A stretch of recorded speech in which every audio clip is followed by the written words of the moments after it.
What drives me in life, my biggest values are connection, freedom, authenticity or integrity, justice and courage. And I'm obsessed with ideas because I think humans are mortal, but ideas are immortal and they can change the world. I cannot live on a autopilot. Every day, every minute of the day needs to have a purpose and meaning.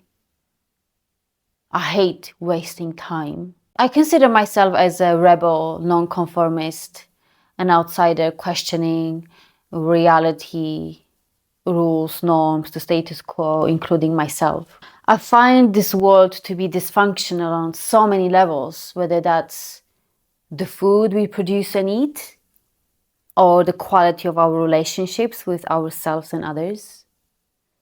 I'm not well adjusted to this world, and I'm not sure, I don't think I want to be. I don't think it would be a good sign if I was.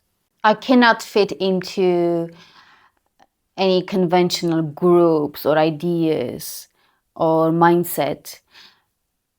I find that what is often conventional mainstream is made for the masses, the mindless crowd.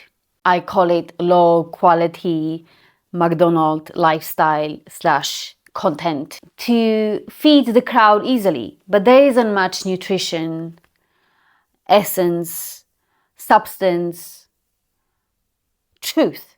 For me, it's superficial, artificial, shitty, crappy. But why the crowd takes it so easily and feels satisfied? Because the crowd lacks critical thinking for themselves.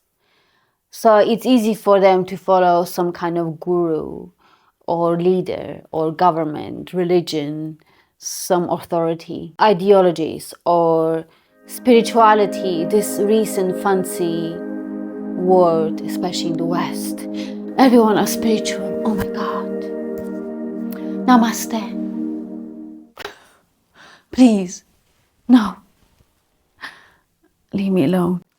But it makes sense to me because it's much easier and comfortable and convenient to simply consume rather than... It's like with cooking. If you want to make homemade food, you need to plan, go and do shopping, cook it, focus, and cook it from scratch, ideally, and then clean it up.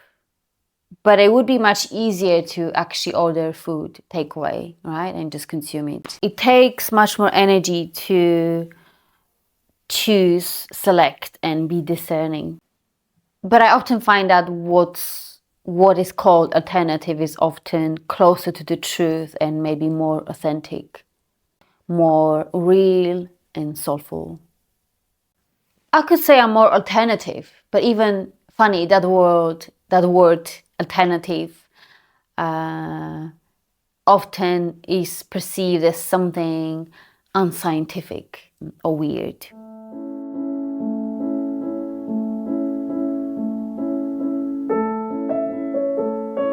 So this world makes me lonely, like on the existential, emotional, intellectual level.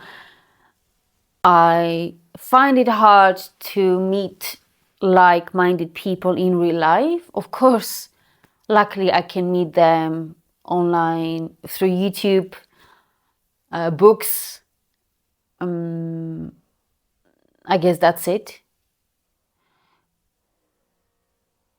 So I go through existential angst regularly, and I often feel like I'm not from this planet. I often question myself. Although I'm very lucky to have two very close people to me that completely understand me, I think if I didn't have that, I would go completely nuts. Because when I look around, it's very hard for me to relate and connect with people. As I said, most people are quite superficial and there is some kind of blockage and wall to really get to them. I mean, of course, I can connect with my clients as a therapist, but my clients are not my friends. It's a professional work.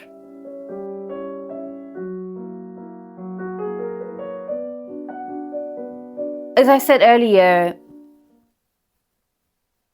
humans are my hope and my focus. I'm fascinated to discover all the intricacies of their psyche. And I'm also one of them, I cannot deny. So therefore, after 7 years of living in London, I've decided to quit my comfortable life there and embark on this big journey of traveling the world. There were a few reasons of wanting to do this. One of the reasons was to explore other countries and discover differences between the collectivist and individualist cultures. So let's discuss that.